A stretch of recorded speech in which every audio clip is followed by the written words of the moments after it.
This is Dr. Rob Harder with the Nonprofit Leadership Podcast, Making Your World Better. What does it take to be an effective nonprofit leader today? What are the biggest challenges? What are the biggest obstacles? How should nonprofits fundraise in an economy that is constantly changing? All of these reasons combined led me to start this show. And it's my hope that through this series, people can learn not only what it takes to be an effective nonprofit organization, but to hear from effective leaders who are successfully making a positive impact in their communities. We hope you enjoy the show, as together we hear how they are making their world better. Well, last year just skyrocketed the move to online giving for all donors who give to nonprofits. Those organizations who already had a clear and robust process for donors to give online really benefited. Those who didn't really struggled. I don't know if you fall into the camp of really struggling last year or really benefiting. But either way, all of us, the question on our minds is how to future-proof our fundraising for our nonprofit. So how does your organization go about doing that? Well, my guest today will share some fascinating data points gleaned from my recent report on the state of philanthropy within the nonprofit sector and why an easy and efficient online giving experience for your donors is absolutely critical for your organization's future success and sustainability. My guest is Elizabeth Punn. She's the manager of content at Classy. Classy is a B Corp that focuses on closing the gap between nonprofit and for-profit businesses. Elizabeth is the primary editor of Classy's recent report entitled The State of Modern Philanthropy 2021. Enjoy today's show.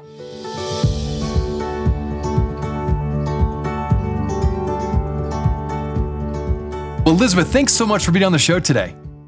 Thank you for having me, Rob. So happy to be here. Absolutely. Well, let's dive right into this fascinating report that your company has produced. And I understand you are the primary editor of this report. This is the fourth year you've put this together. Talk about the origins of this report. Why has Classy first launched this report 4 years ago? And how did you go about gathering the data this year?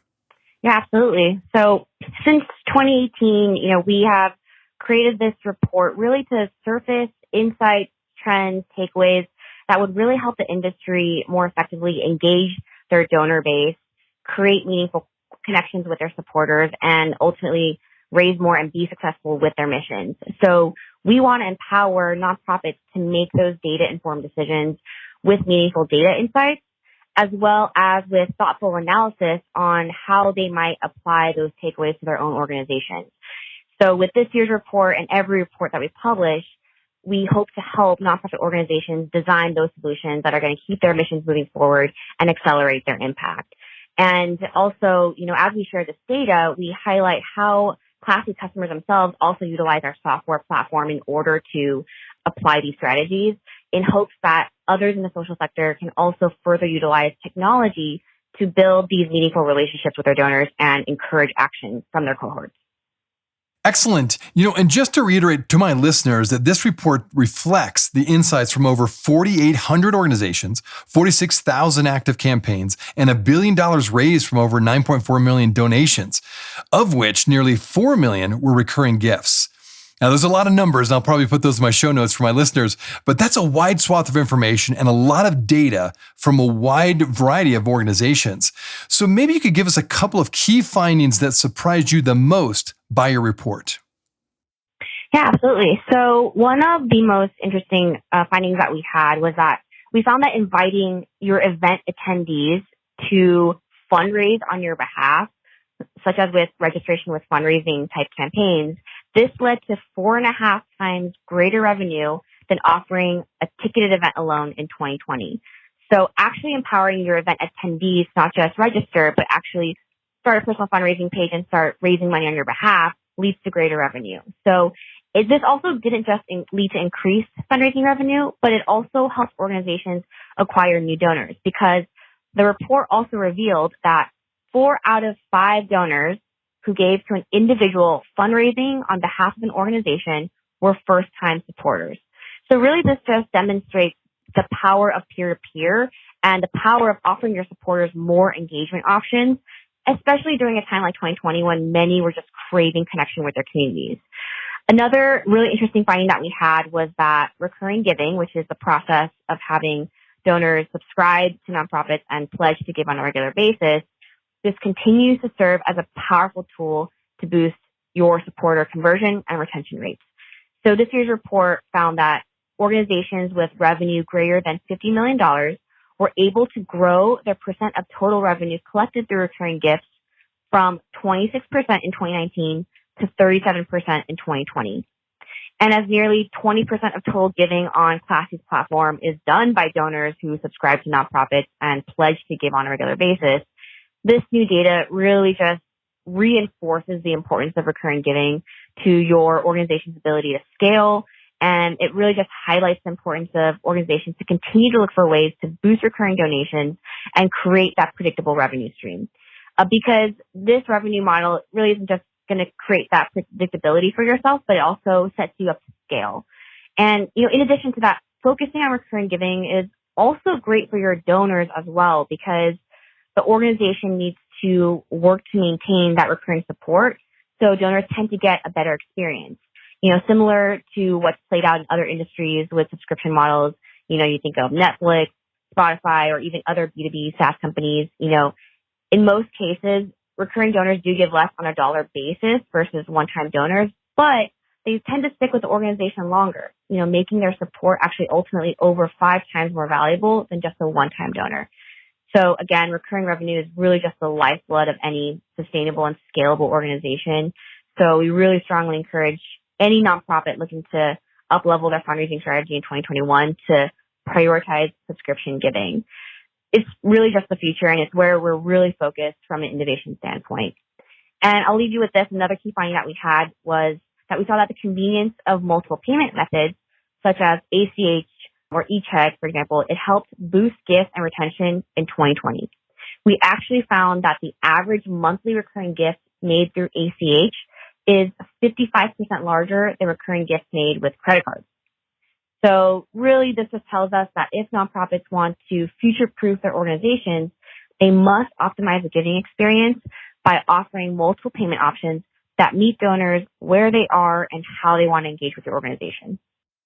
Subscription service, in a sense, is one of the best ways you can maintain and increase, in fact, recurring donations, which then, of course, makes your nonprofit much more sustainable over the long haul because you've got these recurring gifts all the time.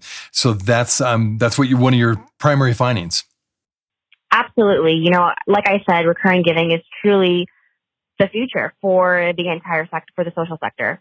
It really not only does it create a predictable revenue stream that your organization can depend on month over month, even through the seasonality of giving as we know it, but it's really going to actually set you up to grow and scale your organization into the future. So we truly would encourage organizations to prioritize this as a pillar strategy really moving forward. No, great to know. And I think for all of my listeners, fundraising is one of the biggest, most stressful things that we do, regardless if you're an executive director or just on a staff of a nonprofit organization, because it's your lifeblood, right? So really, really good insights. Another one of your findings, according to the report that I saw, that really, I think, jumped out to me was this donation matching. What you found was campaigns that utilize donation matching actually raise 3 to 5 times more money than those who do not have any kind of matching opportunity. I'm a big believer in donation matching, but why is it from your research that donation matching is so critical for nonprofits? I love that you bring this up because we weren't surprised at how donation matching proved to be such a powerful strategy, but we're so excited about it because we feel like there's this misconception sometimes where organizations tend to think that, we can only do a donation match if we have a corporate sponsor or we lock down a corporate partner in order to provide this really large match. But that's really just not true. That's just a misconception because organizations can use any large gifts made by any individual or even group, donations together to create a matching gift, if you will, during a campaign in order to just build a sense of urgency for their supporters. Because when supporters know that their dollar can go further, that can pull them off the sidelines in order to actually just make that gift. So in our experience, many organizations also tend to reserve donation matches for, maybe their splashy Giving Tuesday or year-end campaigns, like those really big annual campaigns throughout the year. But our data shows that there's just a massive opportunity to leverage matching gifts throughout your campaigns throughout the entire year, especially if we now know that these campaigns that do matches raise 3 to 5 times more money than those that don't. this is just an opportunity to really capitalize upon no matter what month it really is. We'll be right back. Hey, friends. Thanks so much for listening to the Nonprofit Leadership Podcast. If this is your first time listening to us, I want to make sure you're aware of a whole group of other episodes with fascinating guests that I previously interviewed. Just go to our website, nonprofitleadershippodcast.org.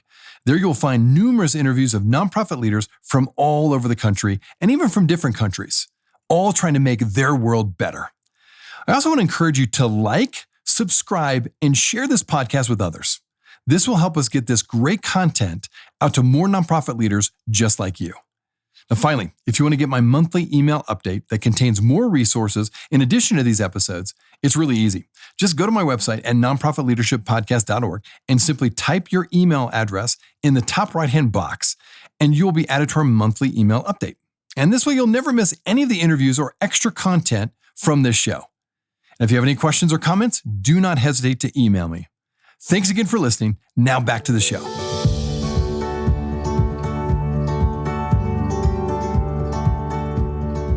We've done it many times in my nonprofit organization, and it really has proven to be exactly what you found in your findings. So really good to get that confirmation.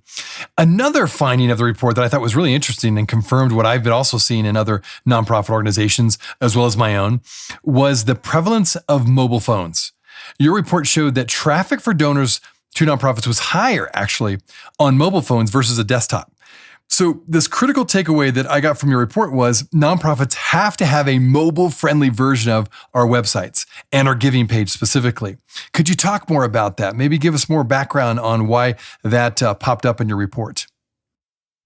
Yeah, so, in our report concerning mobile devices, our benchmarks note that 58% of traffic on our platform comes directly from mobile devices, across all campaign types. Additionally, 27% of mobile traffic also comes from social media, which makes sense because people are on their phones, on social. And so throughout today's digital age, we are witnessing this growing importance of having mobile-friendly campaigns. And this is really just going to continue to grow as digital and online traffic continues to boost donor conversion rates as well. So it's all about meeting today's donors where they are and how they want to engage with your organization. In addition to that, for instance, we saw throughout the data that when digital wallets were enabled as a payment method for organizations, they saw an 11 to 14% lift in mobile conversion rates. So clearly, donors are on their mobile devices. They're going to be able to give on their mobile phones. So you need to have those mobile optimized campaigns, as well as those mobile optimized payment methods, to be frank. So this is really just an increasing trend as we move more and more so online. And 2020 really proved to be that year where people were just, that online traffic just continued to boost. So this is just an upward trend. I hear a phrase that you keep repeating: we need to meet our donors where they are in today's world. And that's adapting every possible tool. No matter how successful in the past it was, we've got to meet people where they are now. Absolutely. Love it. Well, good. Okay, another nugget that I want to make sure we cover. We often spend a lot of time trying to figure out how much of a suggested donation we should list on a giving page, for example, and your study looked at this. And from what I can understand, but I want you to clarify this too, it appears that the dollar amount doesn't really make a difference in terms of the percentage of those who give, so long as there's options that make sense to the donors. So an example for my listeners again, so if you say you have $20 listed as the lowest suggested amount on your giving page, or $200 as the lowest amount, the percentage of those who give to either amount is actually the same based on your study. So the question would be, then why not just increase your lowest amount to $200, right? If there's no difference. So I want to make sure I'm understanding that right. Could you maybe speak to that in terms of listing out a suggested donation option list for your donors? Yeah, great question. So through our analysis of, looking at what are the conversion rates on forms, looking at different lowest and highest recommended gift sizes, we found that of checkout forms whose highest gift size suggestion was maybe $200, 41% of visitors still went on to convert on that form and make a donation.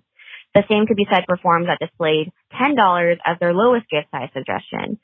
It's also worth noting, though, that of forms whose lowest suggestion was $250, 37% of visitors to that form still went on to convert. I want to clarify that this doesn't necessarily mean donors gave those exact suggested amounts at those exact conversion rates. They are actually free to donate a custom amount on that form. These are just the percentages of conversions off of those forms who happen to have those lowest and highest gift size recommendations.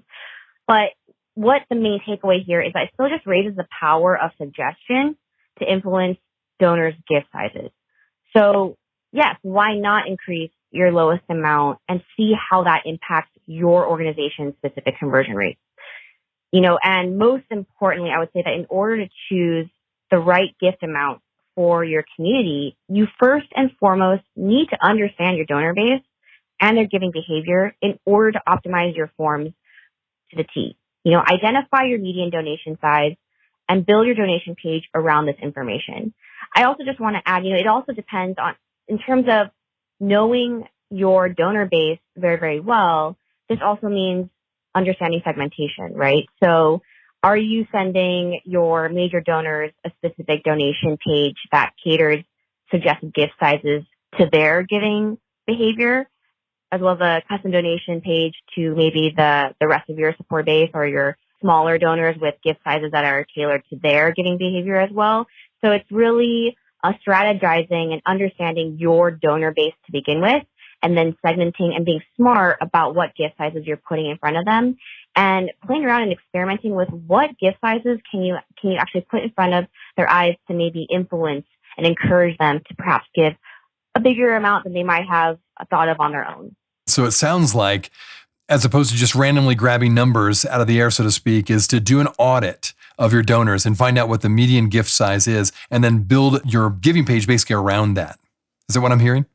Yes, absolutely. And, playing around with the gift sizes as well, find your median donation size and play around with, where in that range would you put that gift size, right? Like, would you put it as your lowest gift size or your middle gift size or second to lowest? Maybe, suggest some higher gift sizes along with them in order to really see which ones your donors are responding to. And even if that range ends up perhaps encouraging your donor to give $5 more than they would have maybe thought at first, that's $5 more for your organization. So really just experiment with what works for your community and test it out.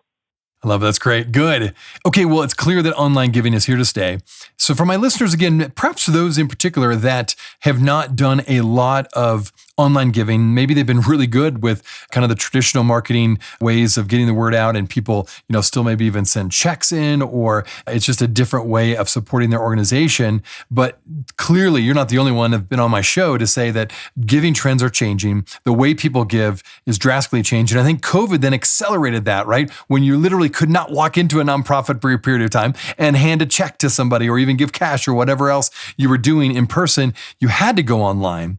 So if you're a nonprofit leader and you're listening to this podcast and or reading your report, and they know they need to improve the robustness of their online giving experience for their donors, what would you say are the most important next steps for them to take to maximize this shift to accelerate online giving for their organization?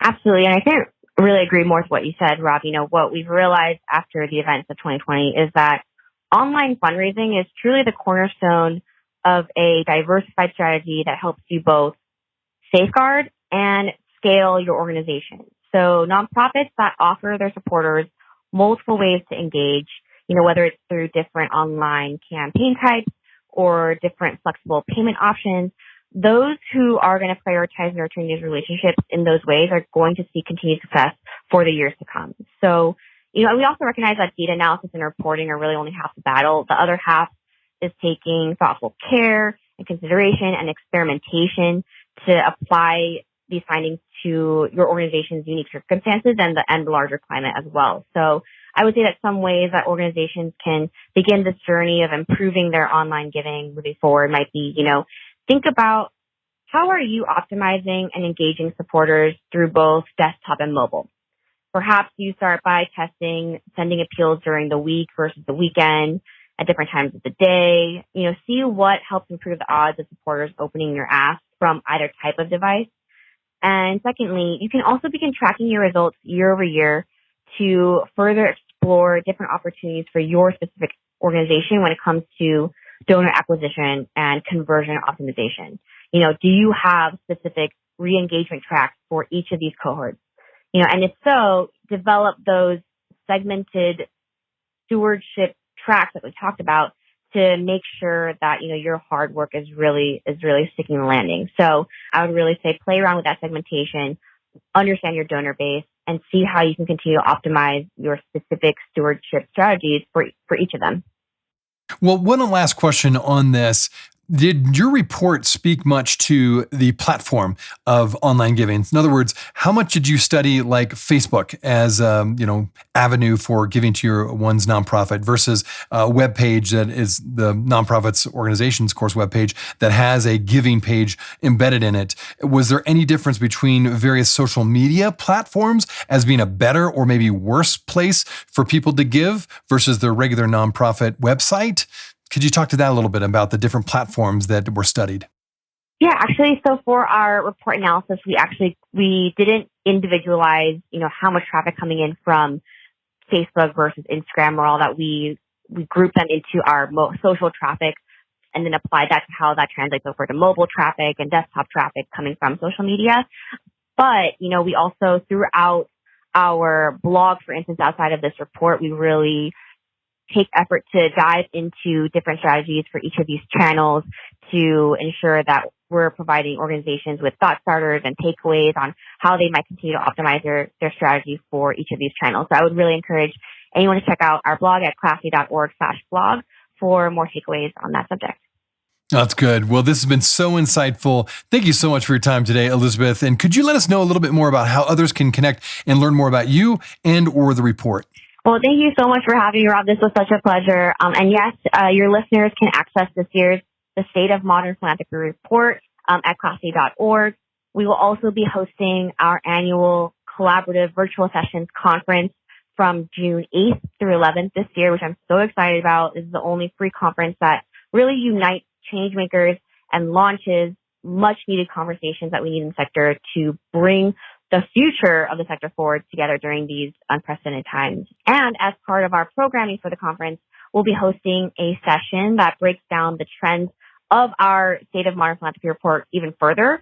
So we definitely encourage every nonprofit professional to register for free at collaborative.classy.org. Oh, sounds good. Well, again, thanks for taking time to be on the show. And thanks for doing this report. I think for all the nonprofit leaders that are out there, this is going to be a benefit to them and just provide them some great insights to improve their fundraising efforts. So thanks again for your time. Thank you so much. And really, that's our hope for this year's report, too. So we really hope that it just really equips nonprofit professionals even further to grow and scale. So thank you so much, Rob, for having me today.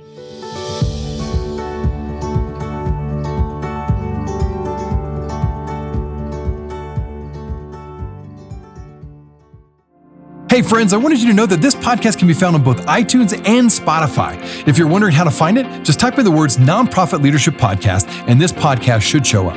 We also encourage you, when you go on iTunes, let us know what you think. Give us a review. Give us a rating. We would love to hear what you think of this podcast, and your feedback will help expand this podcast to get it out to as many people as possible. You can also find other resources and interviews of past guests on my website, nonprofitleadershippodcast.org. Again, that website is nonprofitleadershippodcast.org. Thanks again for listening, and until next time, keep making your world better.